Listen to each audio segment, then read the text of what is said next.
Restaurant people and tech people think about the world differently. And a lot gets lost in translation, right? And you need to understand that a motivation of a company, a point of sale company like Toast, right? Like, yeah, they want to help restaurants, air quotes, and they do. But they also need to make money. And every quarter on their earnings calls, they say, we need to make more money from our existing customers. And it's like, then they start bundling their products, or then they start offering new things, and then they start pitching a restaurant on like adding things. And it's my job in that example to say, hey, it is a corporate priority for Toast to pull more money from your business. This is what they're doing. Perhaps this is useful for you, and like this is a good business decision for you. However, like please understand that that's why these changes are being made, right?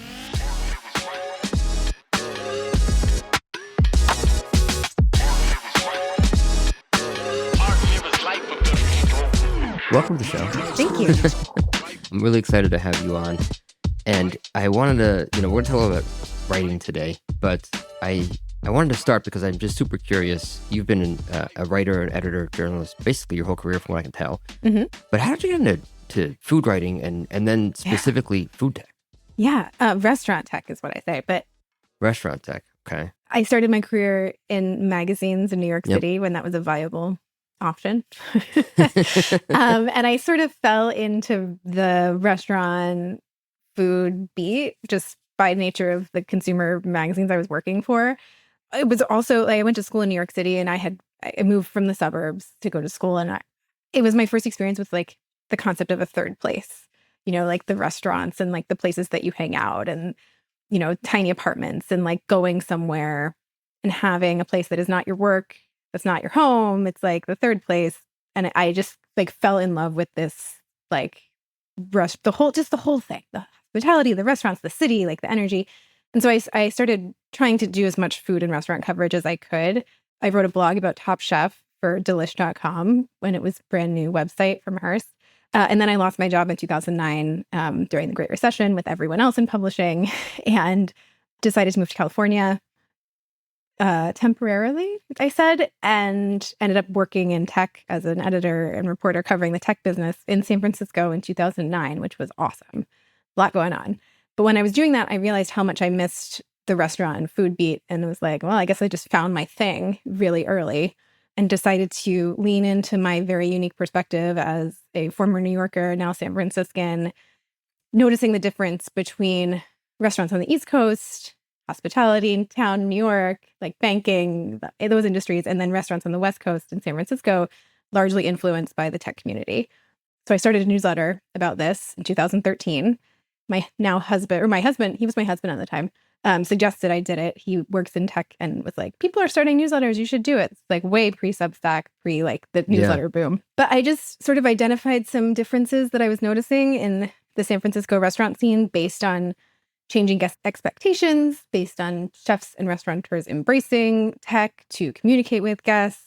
And it just snowballed from there. I got in front of the right people, like the head of product at Open Table, started reading it and like passed it around to the whole company. And I just like found my little niche. And, not many people were doing it. DoorDash was brand new. Uber Eats was brand new. It was just like Resy was brand new. What year was this again? 2013. Gotcha. Yeah. I mean, it's funny. I opened my first restaurant in 2008 or 9 or something. And I remember all this, we went from very analog when we opened to all of a sudden, all of this stuff. Yeah, there was like a rush. And it was later than a lot of other industries being affected by technology. I could see it happening. I'm just like a weirdo that notices these things, I guess. But just like, wow, this is really going to be a thing. This is going to be a big deal. This is going to change everything from a guest standpoint, from like a sociological standpoint. Like, mass adoption of technology is going to change the way that we experience restaurants.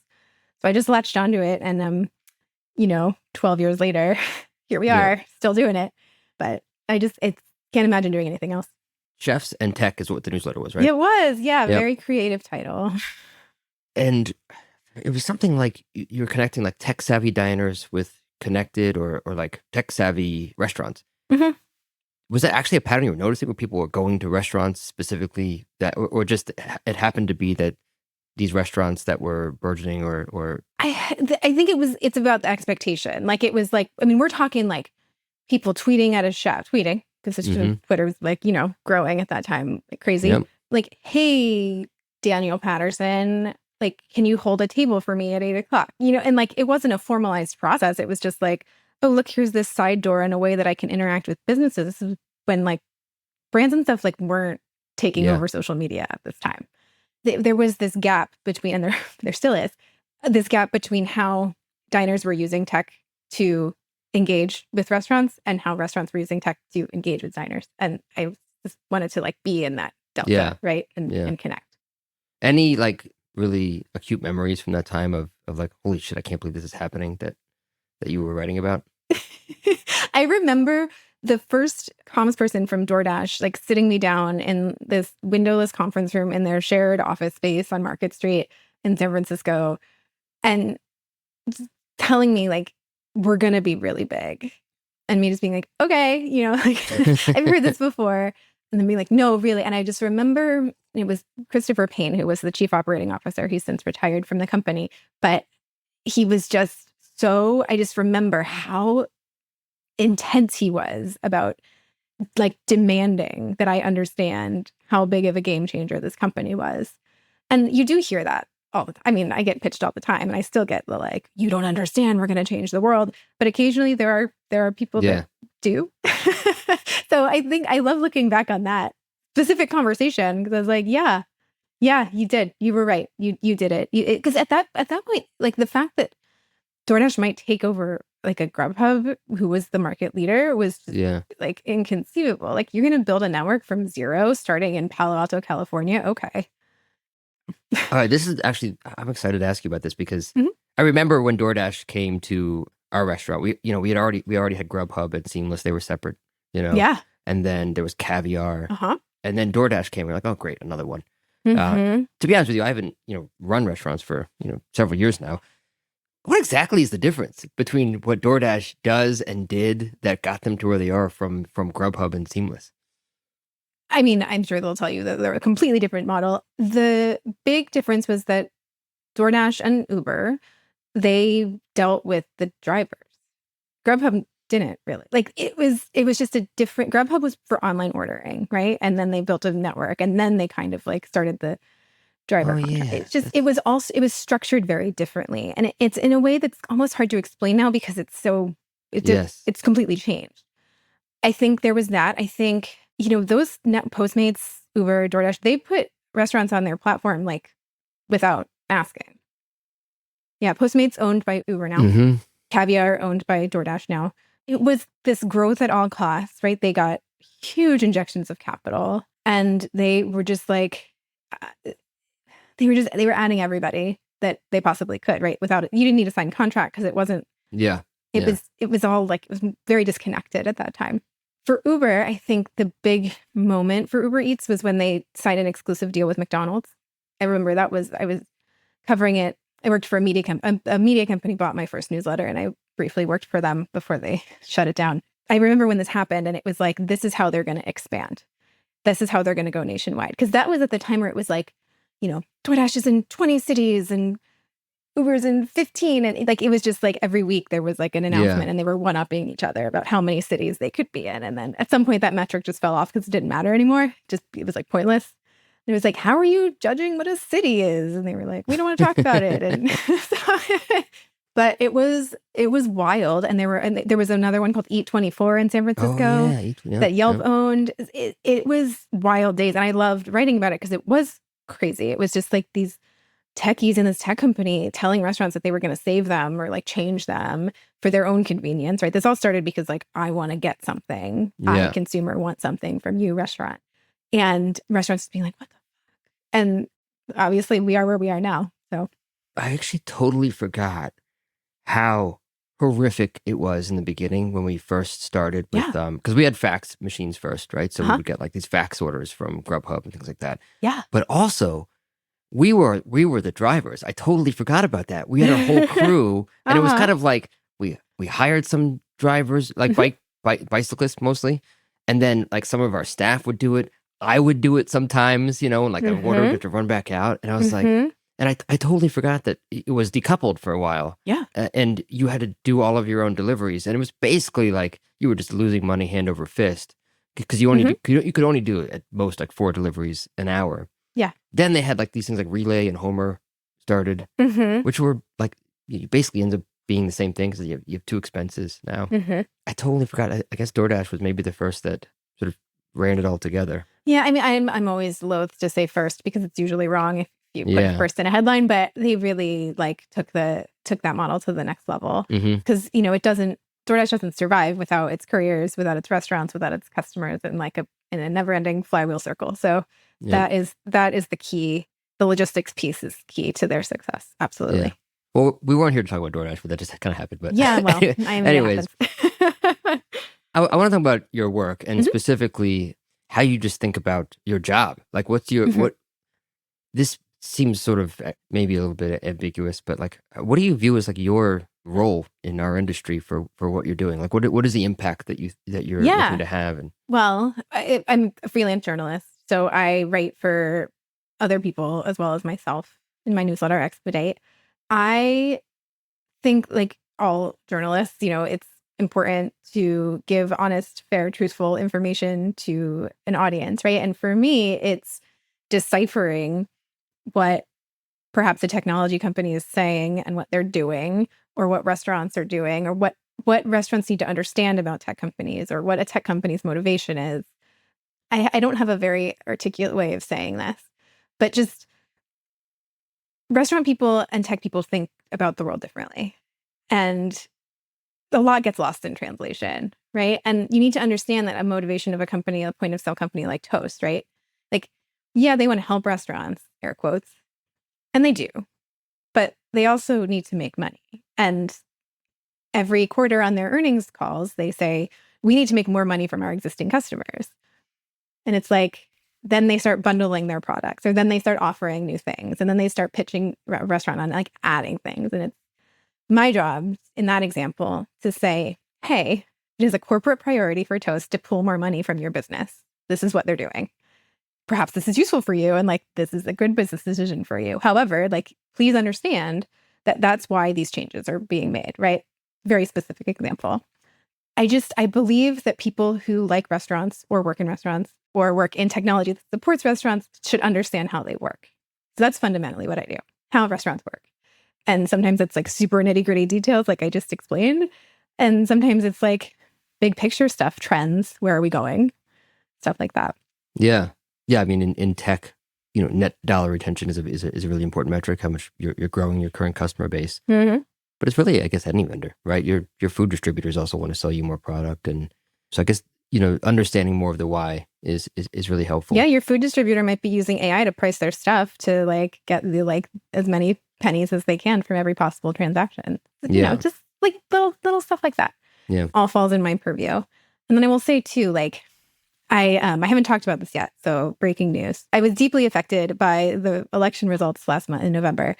And for 2025, I'm sort of not repositioning Expedite, but I'm taking a step back and really looking at how I should be covering the hospitality business and the future of restaurants.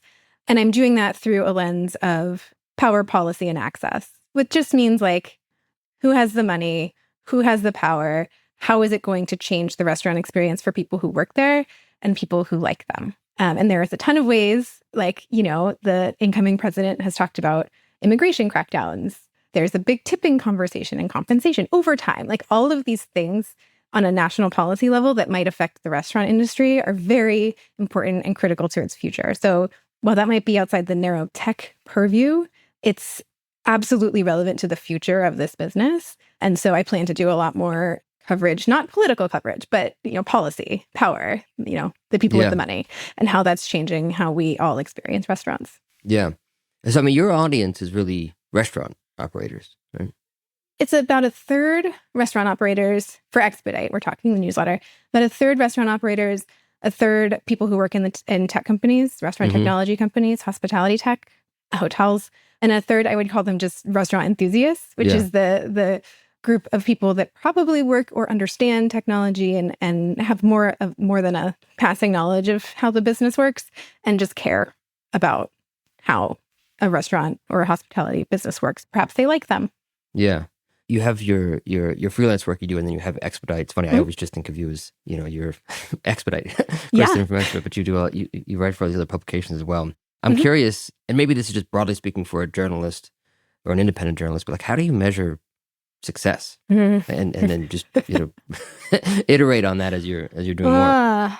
Well, I think there's a few ways. Impact, right? Like telling a story the right way is more important than telling it first, in my opinion. Telling it first is great. I love breaking news. Every journalist does. But I think that one, like hearing from people who really enjoy my work and find value in it is a marker of success.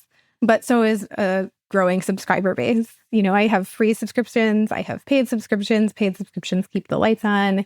And so there are metrics that I track, like how many people open every edition of the newsletter, which is high. It's about half the people I send it to, which is actually quite high. How many people are signing up, referral traffic. I don't track unsubscribes. That's the metric that I don't look at. I'm too fragile.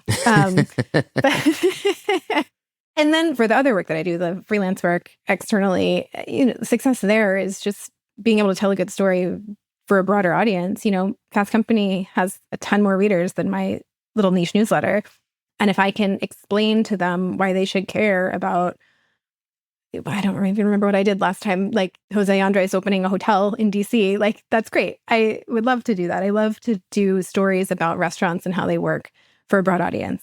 How does that work for the third parties that you work with? Is it a mix of you saying, hey, I would love to write this story for you, and then sometimes they saying, hey, could you write a story? Is it go both ways? It goes both ways. When I'm pitching, this is like, it's like a very personal philosophy. Like I don't do a ton of pitching, but I do, like, if I get a story in my brain that I'm like, oh, this is perfect for Food and Wine, then I'll pitch it. And a lot of the stuff comes to me because of the last decade I've spent like making sure that I am the person on top of mind for all of these editors when they have a question about how technology works in restaurants. Yeah, I mean 50-50, maybe 40% outbound on my side and 60% inbound. I mean, you write about a lot of things, so you're constantly asking questions, but and take your time with this, but I am curious, is there a question that you wish that more people would ask you that they rarely do or never do? I've never been asked that. Maybe that's the question. What do you think, Kristen? I mean, I think I try to be really honest about a couple things in my work. One is about being a woman in the technology business, which has its challenges. I think there's a reason that I spotlight women in restaurant technology in the newsletter pretty regularly, because I believe we're underrepresented. And obviously, like, I want to uplift other females in business. The other is that it's really hard out there for creatives right now.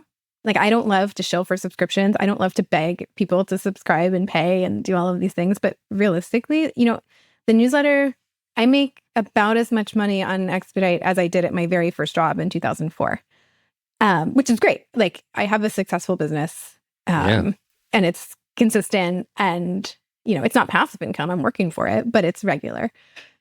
Everything else comes from the other projects. It's like public speaking. That's like, I do a lot of moderating at events. That is the assignments that I get from magazines and other publications. I think I would love for more people to understand like the hustle and how deeply I care about getting a story right, and how hard it is, how involved it is to make sure that you're getting the facts correct and you're asking the people who know, and you're like checking to make sure that you've got it right, and you're asking for comment, and you're presenting all sides of the story, and all of these things that anybody with a Substack account doesn't necessarily have to do, but I do as a professional journalist who has a good reputation in ethics and standards. So I think that it's how much goes on behind the scenes to make sure that everything that I'm sharing with my audience is true and vetted, and like it's the duck on the pond, right? The legs are going really, really fast, but you only see them gliding along the surface. Does that answer your question? It does, yeah. But now I want to ask it. Like, so can you maybe just talk a little bit about how that does work? So, for example, I mean, you just recently wrote about. I mean, you've written about Toast a lot, but there was the Uber story. What's the sort of nuts and bolts of how you get a story right? For example, if you're working on a story about a tech company or a restaurant. Well, so I think the thing to remember is big tech companies have armies of communications executives and team members that are very happy to answer your questions in a way that is favorable to them. You do need to work with the PR people. I have to work with the DoorDash comms team, right? I have to work with the Toast comms team. That's just that's the way in. But I think the story that you're referring to is the Uber post delivery default thing that was misreported a couple times. What happened was that Toast told restaurants that they were changing their default delivery provider for Toast delivery services from DoorDash Drive to Uber Direct. That happened in October. That is a thing that happened that Toast doesn't want to talk about, or at least to me. They just wouldn't. It was a real complicated gymnastics back and forth that I had with them. Then whatever happened within like a 6-week period, something changed. And when they officially put out the announcement that they were adding Uber to their delivery options for Toast delivery service customers, it was an and. It wasn't a replacement. It wasn't a change. It was now you can choose between Uber and DoorDash. But they wouldn't say DoorDash. It was very odd. Like something was a little bit...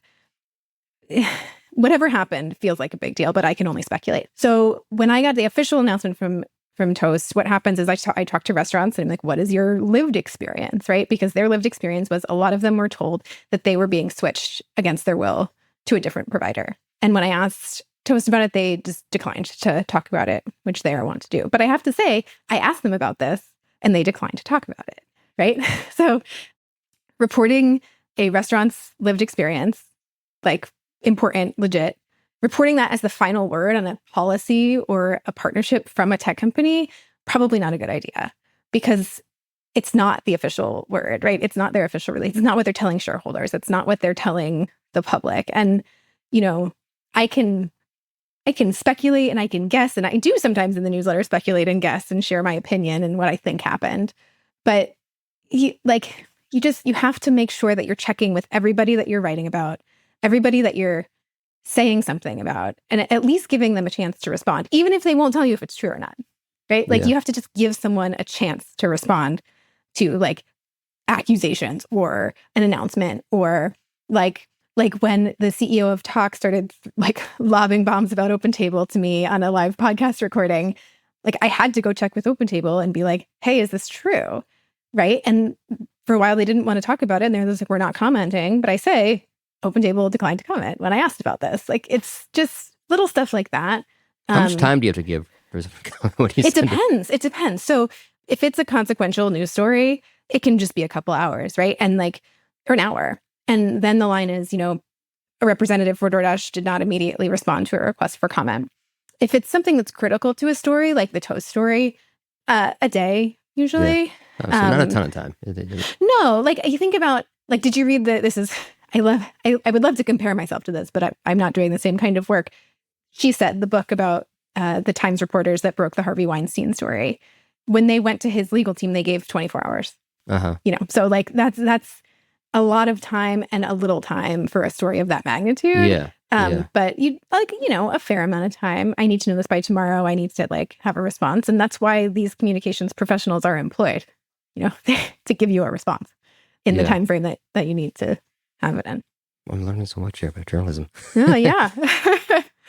Let's talk a little about the past year or so in tech, and then in some forward-looking things. I do notice, though, by the way, this is maybe just inherent in writing about food tech. Is there's just way more stories about customer-facing tech, and me as the lonely back office tech. We don't really get much coverage, but I'm assuming that there's just not as much story-wise as it relates to sort of back office or operations tech as there is customer-facing tech.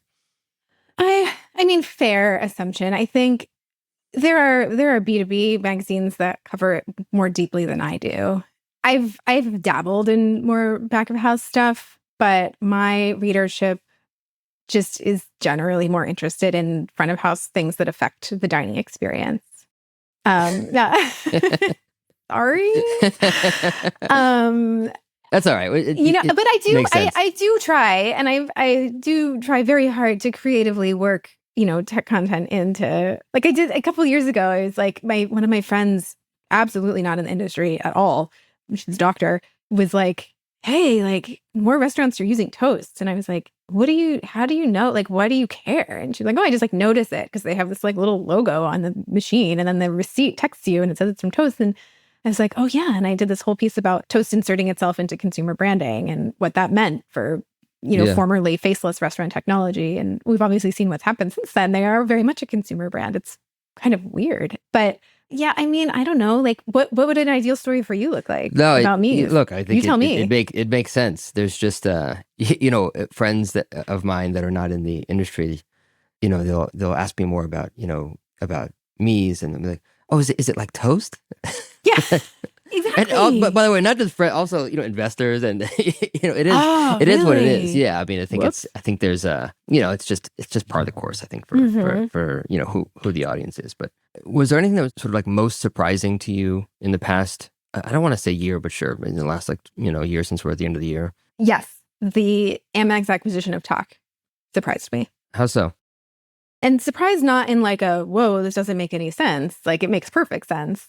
I didn't know that Talk was for sale. So I got the press release at the same time everybody else did. I was in Copenhagen actually reporting a story, and it was a Friday, and it was a Friday night in Copenhagen. And I was like, I'm going to have to deal with this now. And thankfully when I asked Talk CEO Matt Tucker for comment, he texted me right back. Thank you, Matt. But it was just a surprise in that I didn't usually, like, you hear about this stuff or you hear rumblings like somebody's in trouble, someone's shopping around. Like this was a very well kept secret. So I'm not surprised by the outcome. It makes a lot of sense. Why did they sell it? Well, Squarespace was never made actual sense as an owner. Yeah, it's funny. Everybody always thought it was Square that bought it and not Squarespace. Yeah, right? Because it doesn't make any sense. Like, wait, what? Huh? A brilliant business school case study by Talk founder CEO Nick Kokonis selling that company for as much as he did during the pandemic after building a takeout product for restaurants that didn't want to do takeout. Mm-hmm. Like, whew, no, it didn't make sense as an owner. And then when Squarespace was, having some trouble and it was taken private off the stock exchange, it just made sense, I think, to get rid of it. And Amex paid the same amount for it. So, yeah, that's a loss there. Were you surprised by the price of Grubhub? No, I wasn't. No, that's the thing. Like, I don't think I get surprised by, like, that didn't surprise me. Was Blue Apron this year or was that last year? 2023. That surprised me. The price. The 100, like, high or low? Low. Very low. The Grubhub story, I think, I mean, man, I love a good like fall story. That sounds terrible, but there are financial details of that deal, like that it wasn't as big of a hit as it looks like, like taking whatever 7 billion and minus 650 million, like whatever. It doesn't matter. No, I was not surprised because Grubhub was for sale for a really long time. Like basically 5 months after the acquisition closed, it might have been less than 5 months. An activist investor for Just Eat Takeaway was like, you got to get rid of this. Mm-hmm. And it took a year to close.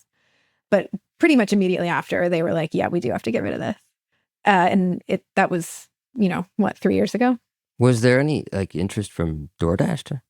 I imagine there was. I think, I don't know if you remember when Grubhub was first acquired, Uber really wanted it. I think there was some regulatory and antitrust issues and concerns that it wouldn't have gone through. Yeah. Which is important because the FTC is changing, obviously, under Trump. So like maybe a deal like that wouldn't have been blocked then. I don't know. I can speculate forever and ever. But yeah, of course they wanted it, I think. But it wasn't necessarily that they needed the tech or the restaurants or the creates. It was almost just like wanting to swallow up. Yeah, of course. Yeah. So let's talk a bit about consolidation. Your fingers on the pulse so much. Do you have any sort of speculation around like more consolidation of tech that's going to happen? Yeah, I mean, yes, of course. I think, yes, more consolidation is going to happen. And any particulars that you think or you would like? Oh, I never predict. I think that you're going to see the continuation of what's already happening, which is like point of sale is king. So like it's going to be the Toasts and all of the other point of sale companies, the Squares, that are going to be buying up the smaller pieces of technology in order to offer their customers the most robust tech stack that they can probably bundle into different tiers and charge more money and do all of the things that we've already talked about. But I think those companies are going to be the big acquirers. And then you might see some friction competition between like a Toast and a DoorDash third party wanting to be the primary service for a restaurant by which they run all of their other operations. DoorDash wants to insert itself in every single restaurant order. That's very clear. So, how can they do that? They just get the biggest share of the tech pie from a restaurant that's perhaps focused more on takeout and delivery. Is there a part of the tech stack that you think is most likely to be consolidated into POS next that might not be what we expect? I mean, all of it. No, I think like all of it. So that doesn't matter. I mean, just whatever the offerings are that a restaurant buys, they'll start to buy those up. I think so. I mean, I don't think there's anything I don't know. Do you want me to say like back of house kitchen stuff? It's anything. Just really, to date, it's really been things related to the order that they acquire, and or to the sale, Right, because payments are that's how Toast makes its money. It makes its money on payments. That's how DoorDash makes its money. It makes its money on commission. It's like serving the restaurant is unfortunately secondary in a lot of those transactions. Yeah. But if buying some like very robust back of house service will get them more customers to which then they can upsell things that will make them more money, like, yeah, of course. Why not? Another question I have is just generally the tech stack from what you're seeing, just in terms of like innovations, AI, and overall our sort of like new sort of state of the art of where we're at in terms of technology and the adoption curve being where it's at with restaurants. Do you see any sort of new parts of the tech stack emerging, like net new categories? I'm pretty bullish on voice AI across the spectrum. Do you think that will be somewhat commoditized, or are there companies that are just so far ahead that there will be sort of a zero sum to that, or is that like eventually become something that everybody incorporates? I think it's going to be something people incorporate just because you can see who the leaders are, right? And voice AI, like startups aren't building their own AI from scratch. They're using existing AI. Yeah. So I guess what I mean is like, are there enough of the larger players that would actually build their own, or are there like, I don't want to call out a company, but there's a couple obviously that are doing pretty well that would actually just become like the go-to provider of that tech for everybody? The biggest companies becoming the go-to provider is something that has changed in the decade that I've been covering. Like it's less upstarts and less competition and a little bit less exciting and more just like, well, yep, there's the market leader. So is there room? Maybe like a better way for me to answer your question is like, is there room for smaller players anymore in this business? And it's like harder and harder to find them.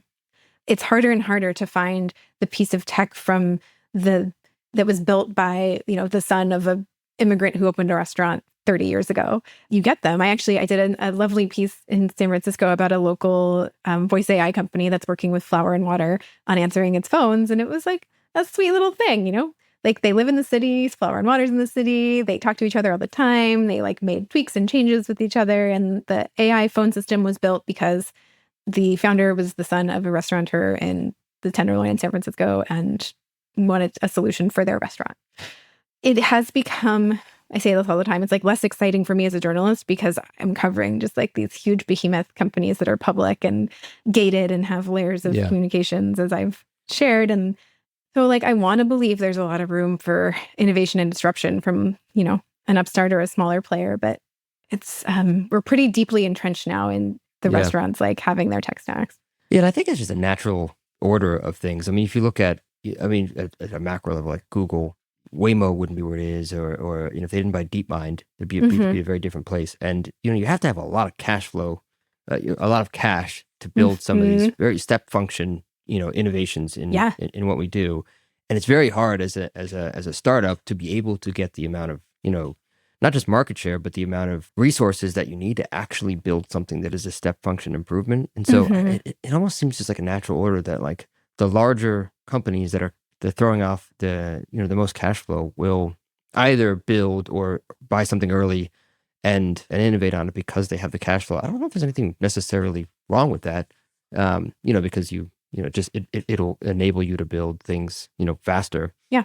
But I agree. I think that there's probably less and less of the. Oh, yeah. And it's always been like that to some degree. Like DoorDash got a huge boost from SoftBank Vision Fund, like really early, and it's like, it's very clear what kind of founders got that boost at that time. Like, who else did Vision Fund? WeWork, right? So it does take. I was just talking to the leader of a company who's raised a significant amount of money. I was asking about, like, aren't you worried this is risky? You've taken tons and tons and tons of money to build something risky. And he was like, yeah, well, we want to build a viable business, and this is what it takes, and we have to be on that scale. I can't raise $100 million and then, go to $100 billion on the market. So yeah, fair. Okay. Yeah. And you have to take, big swings and someone like Mark Lohr, can do that because it's pretty incredible to see what he's, what he's doing. That was a good guess. Oh, I assumed that you were talking about anyways, but the amount of the amount of revenue or amount of cash he's raised. First of all, it makes total sense for what he's trying to do. Yeah, and it wouldn't work if he didn't. Mm-hmm. But not many people can do that. No, I know. Do you have any sort of like very contrarian beliefs or predictions about what's going on right now that you might not want to share or feel like most? You're asking me if I have anything I don't want to share on your podcast? Well, you're going to share it anyway. So, here's my contrarian thing. I don't mind QR codes. I don't care. I think they're fine. They don't bother me. Why do people hate them? I don't either. I can tell you why, but you've heard it all before. It's just like, at this point, the restaurant's using a QR code for ordering. There is a damn good reason. Just do it. Just do it. And if you really don't want to, just ask for a paper menu. I have never spoken about one topic more than I have talked about this. And I just never got it. But me either. I'm glad. By the way, I feel exactly the same. Like, what is the problem with QR code? You don't have to build a web app. You can get somebody information quicker. It's right in their phone. They don't do anything. Mm-hmm. Yeah. I think the first time I met you in person was over a dinner that had QR code menus in Las Vegas. Oh, yeah, that's right. Our dining companion was very upset about it. So. It doesn't really make any sense to me why it's an issue. You read everything on your phone. So I think the only thing I ever heard is, well, I want to hold a paper menu. Okay. And it's not a book. All right. It's not like, I get like, okay, I want to, I want to read this novel with holding it in my hand. I get that. But like, come on. Also, just the idea that you don't have to wait for things, like the idea for waiting for a server to come back to like order another drink or something. It's like, but there's a lot of use case for it. I would agree with you there. No, maybe it's not so contrarian. I'm happy to give voice to everybody who just doesn't care. No, I think there's a lot of people that feel that way. Well, what are you most excited about for like going into next year for yourself personally and for the food tech community, or sorry, restaurant tech? I'm excited to really go after the business of restaurants from, like I said, from like this policy and power angle. I think that's really exciting. I think it's really important, but I'm excited that things are getting a little spicy again. I'm excited that there is like, that Resi and Talk are under the same umbrella. I'm excited that OpenTable is pulling a come from behind. I'm not even behind. They've always been the leader, but like from like a brand standpoint, that they're kind of completely changing the way that they talk about themselves, and they've changed so much of their technology from what I hear that it's becoming, like a new product again. It's exciting. Like things were kind of a little ho-hum for a while. I'm excited that Uber's CEO is out there saying that they're going to invest a ton of money in the Uber direct service, and they're going to go outside restaurants and they're going to do all kinds of these like logistics plays. Like, I get really excited when there is like conflict and friction and change and like potential. So that's what excites me about the next year of restaurant technology. And I don't want to say I'm excited about the changes that might come as we inaugurate a new president, but I think that it opens the door to more important and critical coverage about how restaurants grow, how restaurant labor is, how people who work in restaurants are compensated, how like hiring and immigration and rights issues and unions and all of the things that are really bubbling up right now. I think it's exciting because it feels like a moment for change. I'm hopeful about how certain things are going to go, less hopeful about others, but as a journalist, you love to cover those stories and make sure that people understand exactly what's happening so that we can move forward appropriately. Yeah. Well, it sounds like you have a lot of fuel for Yeah. things to write about in 2025. I think so. We'll see. Like, I'm getting on a plane tomorrow, so I'm sure that some big story is going to come, and I'm going to miss it. Well, by the way, I think Expedite is a great holiday gift for anybody. If you're, can you do that? By the way, can you like gift? Absolutely. There's right on the subscribe page. There's a funny actually. Expedite is on Substack for better or worse, and they had a robust back and forth because their gifting language was bad on the site, and there was it said for a while like the default was gift a Expedite subscription. There wasn't an because my newsletter starts with a vowel, and I was like, hey guys, you're releasing a ton of great features. Like, could you just add a vowel, or could you just add an N before a title that starts with the vowel? Can we change that, please? I think they changed it to gift a subscription to Expedite. But yes, 100%. Expedite.news/subscribe. There's a gift subscription option. Yeah, it would be a great gift for the restaurant lover in your life. Well, and the good thing about that kind of gift is if you're running short on time, it's digital. So I love digital gifts because you can do it the day before. Oh, yeah. Yes, you can do it the day before. I am not sophisticated enough, or my platform is not sophisticated enough to schedule the delivery of your gift timed to Christmas or Christmas Eve. Apologies. But you can do it. You definitely do the day before. It just happens. You could do it. You could do it like, I think that terrible Apple commercial about the woman that puts together an AI slideshow of her kids for her husband's birthday. She does it like on his birthday when she forgets his birthday.